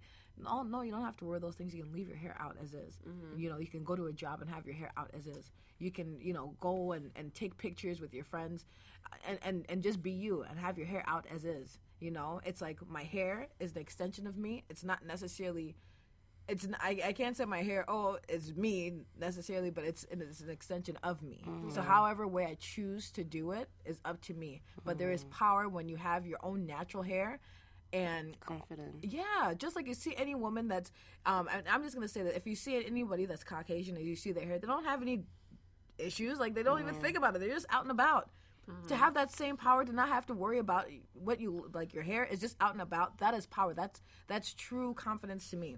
So when I actually discovered that for myself with my hair, I'm blown away, and I still am. And sometimes how like you're saying that thought of, I get hit. It still comes up, but then like Mr. Matadi said, self-talk. I can't believe it. You have to train yourself not to go there. Yeah. It's so easy to go there, but if you train yourself not to, you'll start to see where those conversations that come up where it was really negative, they'll still come up, but they'll be less and less, and those positive thoughts will overshadow them. Yeah. So now when I see Black women with their hair out, I try not to go there. Yeah. But I try to pour in as much love because I already know what we have to go through with our hair already. Yeah. So exactly. Anyway. Drop some mic. Who wants to go after that powerful speech? Love yourself. Love your wealth. Well, I have my moods with my hair, like I said earlier. Like some days I'm like, I love my hair. I'm proud of not cutting it within a year or putting any chemicals in it. One whole year, man. One whole year, and not putting any chemicals in it. That's tough for a huge. Black woman. That is tough. And then I got my days where I see like relaxed short hair, and I'm like, wow, that's really that's I should cut my hair. Pictures? Pinterest, girl, Mom. Pinterest. You should follow the Cut Life on. Yeah, I do. On iTunes. Sorry, iTunes. That's for how when I see those girls, especially when they're beautiful. I'm like, wow. I'm like, unfollow right? I'm like something. I'm like, man, I need to make. I go to Atlanta. I love press spray. I love my hair manipulated. Okay, my turn. Anyways, sorry, Ma. You gotta. Sorry, I'm kidding. Like how I say, what is it? My cut or it's called the Cut Life. The Cut Life. I see some girls with relaxed hair, and it's just gorgeous, And then I see some girls, and I follow some natural pages too. Yeah. I'm just like, wow, look at her Which journey. one should I do? Yeah. Like I said, I have my days, I have my moods where I'm like, I'm gonna make a appointment at the salon and just go relax it. And then some days I'm like, okay, maybe I'm just gonna braid it up. And Can you not put your natural hair in like braids and then still kind of like the hair on the outside have it be like for what? For braids? If you're doing like a relaxed hairstyle, like weave with a leave out. Yeah, with a little. Well, bit. You'd have to like really straighten your hair out, and that's still heat. The heat could damage your hair. So because some people, we didn't even talk about that, but some people, they do that too, where for like a whole year or months they go with just weaving their hair, thinking their hair is, their hair under it might grow, but that leaf out is so damaged that when they take out their own hair and then you see the leaf out, you're like, wow, that front hair you left out for months, it's like terrible, Yeah. Whereas the rest of their hair have grown so good, but because they put so much heat on that it's just damaged. You're right. Yeah. That's why when men who grow their hair, oh my gosh, those men can grow their hair long. Okay. No, I just remember there was a gentleman in our high school. I won't bring up his name, but one had moccasin shells at the end of his braids. And that's very obvious if anyone went to Champlain Park. I never said I went to Champlain. Anyways. But, men grow their hair quicker because they don't have to do all that nonsense that women do. And I'm sure they wash their hair every time they take a shower, If it's not in braids. Yeah. But, what was the question again? You were talking about the leave out. Yeah, all of that. Anyways, my journey. Well, like I said, I have my moods. Some days I want to braid my hair up. I'm like, You're okay, Alicia Keys. I'm just, let me give another year or 2 or 3 and see how, how far we've come. And then some days I'm just like, wow, I think I should just relax my hair and call it a day. Yeah. But so far I've been doing a good job. So and like Richland said, it's like when I do my Bantu knots and I take it out, like I'm just like, oh my gosh, my hair looks so nice and it's my own hair and I'm confident and I don't have to always put weave in it or braids to feel pretty. Yeah. I don't have anything against it if you're doing it and that's your own money you're spending. But for me, but I own a life. I know. They own money if you want to spend it that way. They have uselessness. So I didn't say all that now, but foolish. We read between the lines, Melissa. Yeah, and then for work, I do a lot of overnights, so I don't really have to dress up. I look as homeless as possible. Oh gosh. Oh, I just put her back on her lip. She has no lip. So. You know who I look like? Oh, I know. Anyway, it's like first she was like this. No, but right now, I think as a Black woman, let me start there. I think it's a great time. We're in like a renaissance, like a Black renaissance with hair, especially because like Black women for the first time, we can do any style and be accepted. Yeah. Whereas both in the water. Oh my gosh, I was thinking that. Okay. In the waters, children. Okay, Harriet, it's a in the water.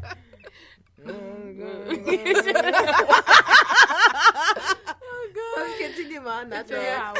No, as a Black woman. Yeah. Black woman. No, I think it's great. You can do it.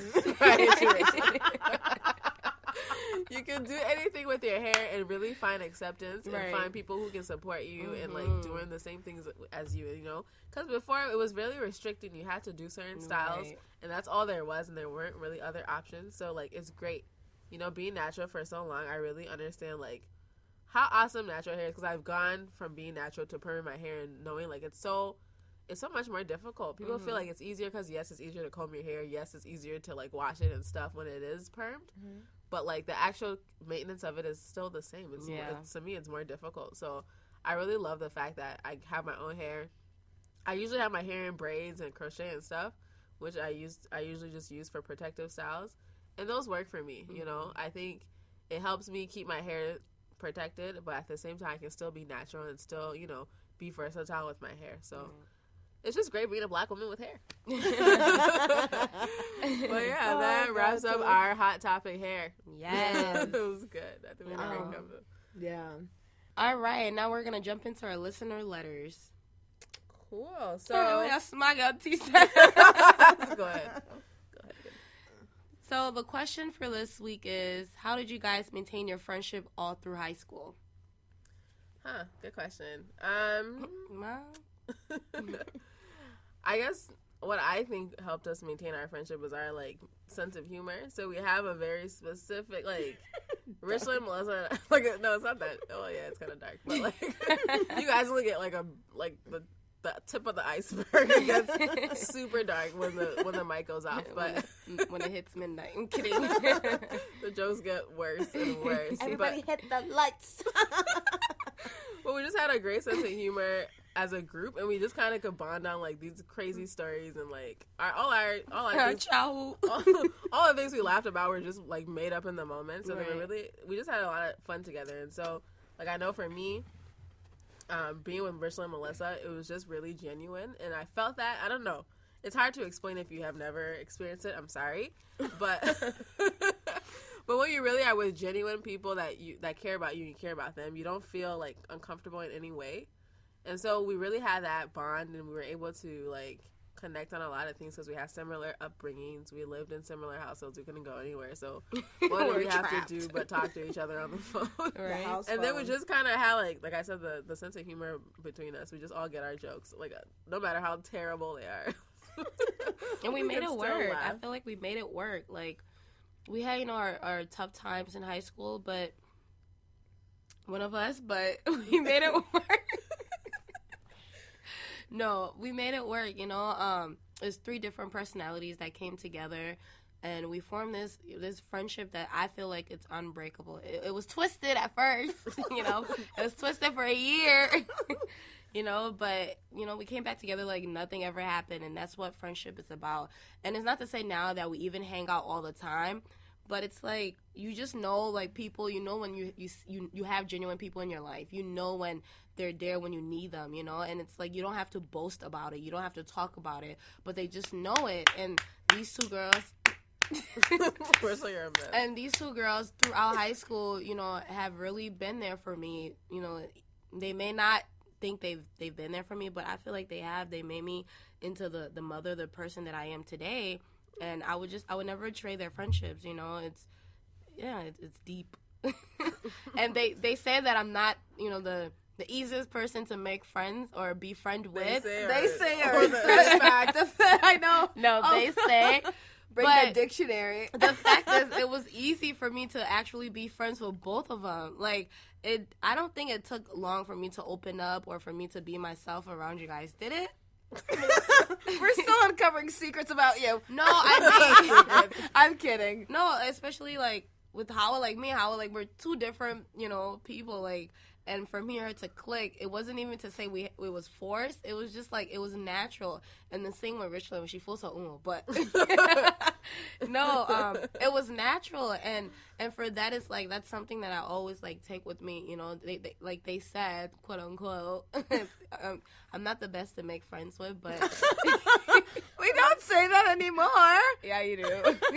Not that you're not the best to make friends with. You're just hard to crack. I think yeah, and I just feel like I'm very reserved, and for them to be in my life all these years, regardless what we've been through, and you know they're still in that, you know, going through that journey with me, it means a lot, because a lot of friendships, they don't last more than like a couple of months. Mm-hmm. And for us to, you know, still be friends since high school, the beginning of high school, it's shocking to a lot, and you know it's rare. Yeah. So for that to take place, it means a lot, and I value their friendship. I value their opinion. You know, it's not. We get into our little fights, we get into arguments. That's part of being friends. You know, you grow and you learn about each other. You learn, you know, you see how they've changed and who they've become as a woman, and it's like it empowers you to be a better person. So to me, that's how I feel like maintain a good friend or maintain a good friendship. And through the years, that's what have maintained our friendship, you know. Wow, that was deep. Who could go after that speech? Ma, you the only one left. I would definitely say, you know, what I believe kept us together in high school, of course, you ladies already touched on it, was a sense of humor. But also, there's one very important component that I have to think about it. Give me 1 second. It's over.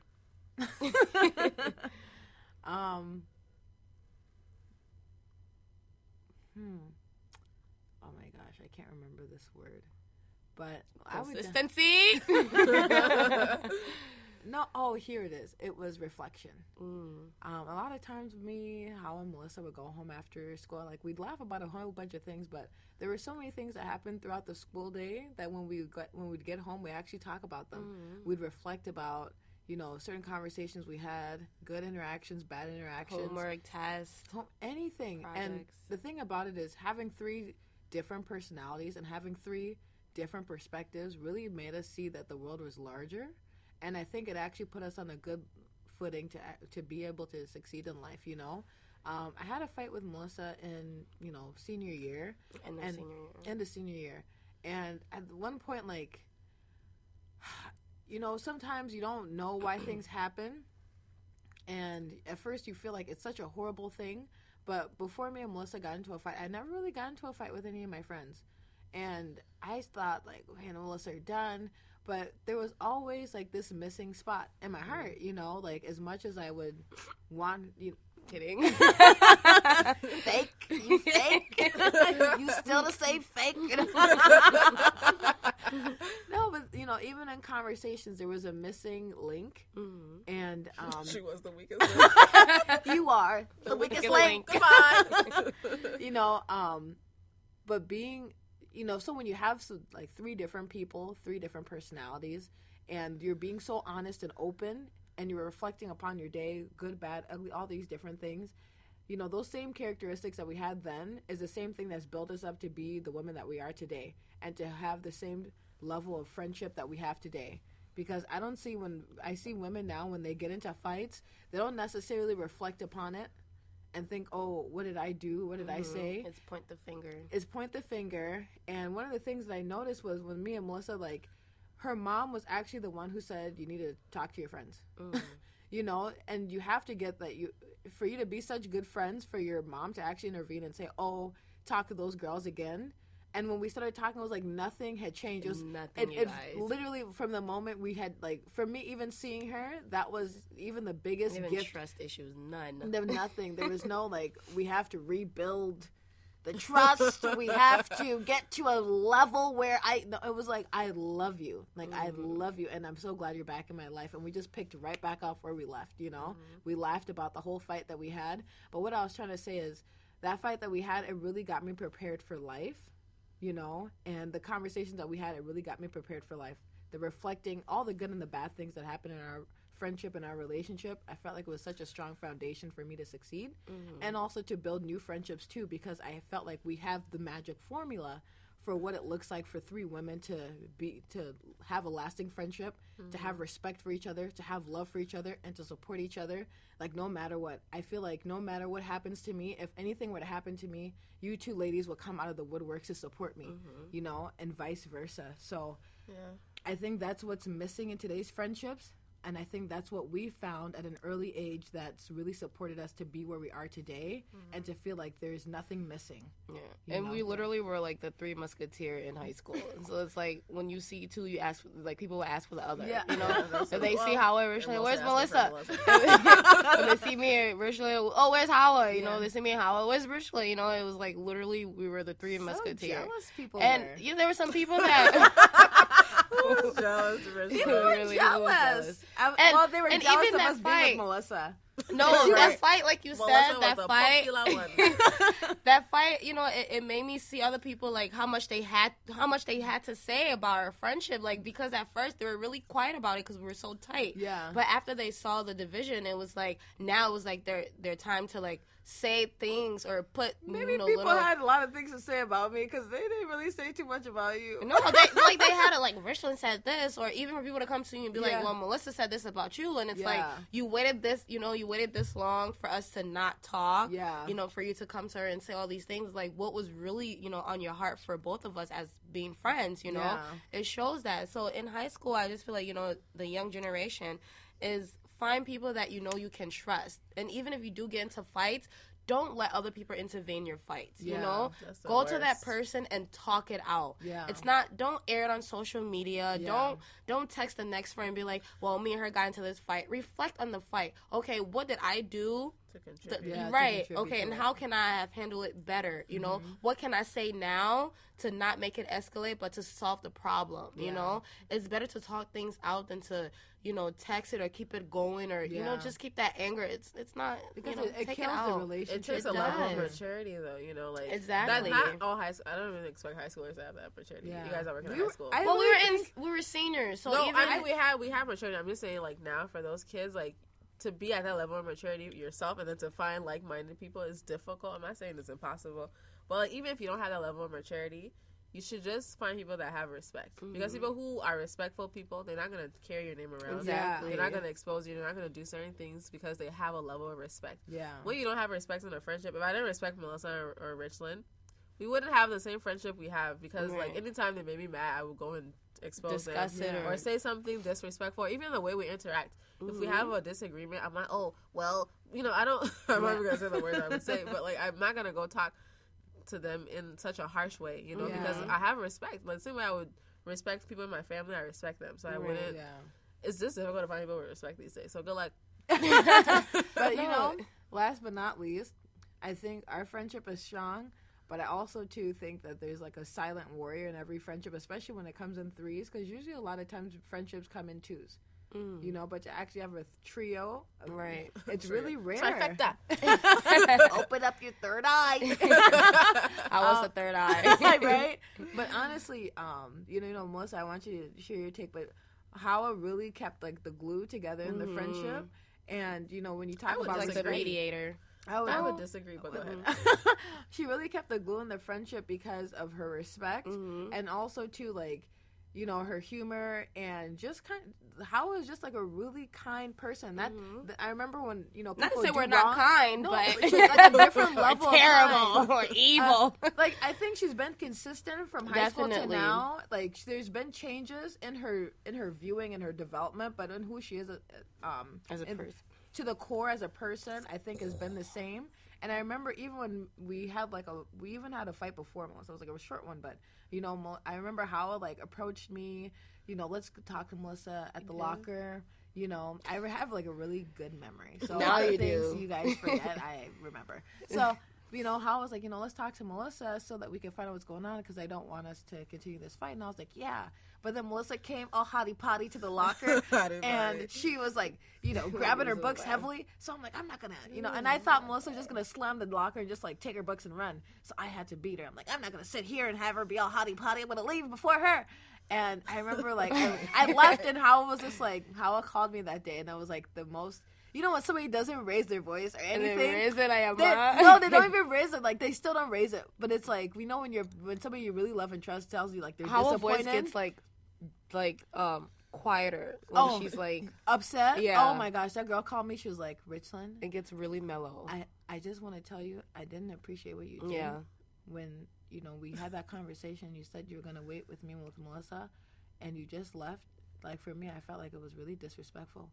So... I just want to tell you so that you don't do that again and just know how I feel. And I literally remember, like, in my bed in agony. Oh, my God, how I never meant to. I promise you. I just thought, you know. And she just said, I know. And I just don't want you to do it again. That's how well, that's how she is. That's how I is. Yeah. Like, she don't talk much. She don't say much.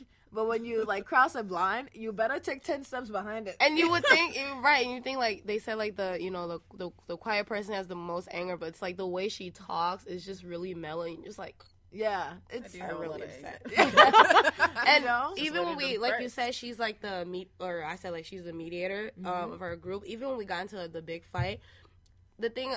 that made me respect Howard even more wasn't the fact that she came to me and be like, well, you know, Richland said you did this to her, you did that, and then go to me and be like, well, you know, Melissa said she was more of, y'all just need to talk it out, you know, we've been friends for this long. Yeah. And I think I was like, I don't want to be a friend no more. Oh, no one talk to that girl. She doesn't. And she was just like, you know what, Melissa, it's something small. I think you both need to talk. Whereas, you know, the third eye, they probably would have been like, I got big sides. So, you don't go to the left or the right, you know? That's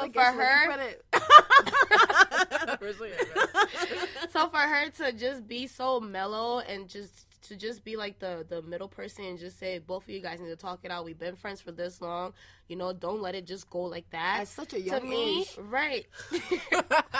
Quote, unquote. Young age. I'm just kidding. But, you know, for her to come to both of us and say that and not take sides, to me, you know, my respect grew for her, yeah, you know? Did.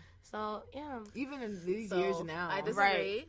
No, I want to thank you guys. You guys are so nice, but I will disagree. She not paying us I either. know. I have a gun to her. Keep talking. It's not a threat. No, but He edited that part out. blew her face into from oblivion. my perspective, I really think from my perspective, I really think Richland's the glue of the group. Honestly, because one, I think we talked about this in like an earlier episode, and we said like Richland's the one that kind of brought us all together to be friends. So we're all individually friends, and then we decided to all be like a trifecta. And so we decided to all be a trio, but. I really see Richland as the glue because she's the one, like, Richland's the most outgoing one between the three of us. She's the one. Very social.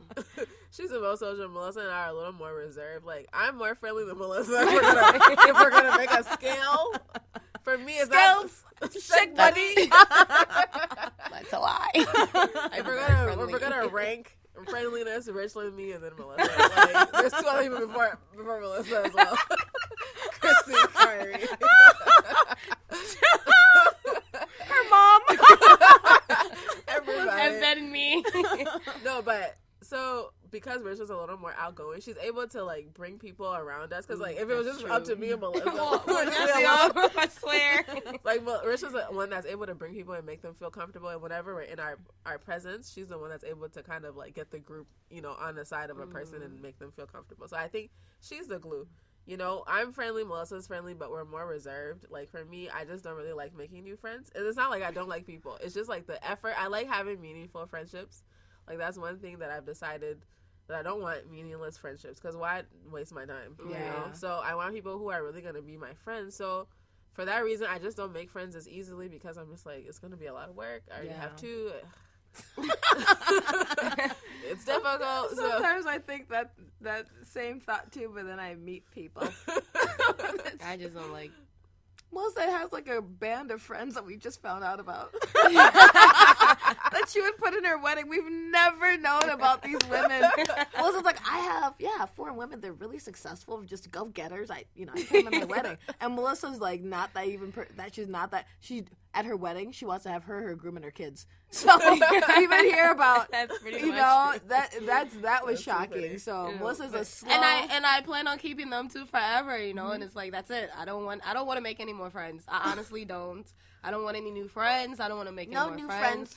Associates at work, you know, in places like, oh, that's it, you know. But as far as making, you know, deep friendships where, you know, you're going to carry on for a while where your kids are going to grow up together, you know, like, I want that. I don't want just a friend to go part, you know, like, that's just not me. I've just seen it I've seen it so many times that it doesn't work. It doesn't work because you're just friends for a year or two, and it's happened to me too, you know, where it's like you're a friend for a year and it's like it just doesn't work out, you know, because that person doesn't really respect you, like Hawa said, and you just don't see them, you know, add any value to your life.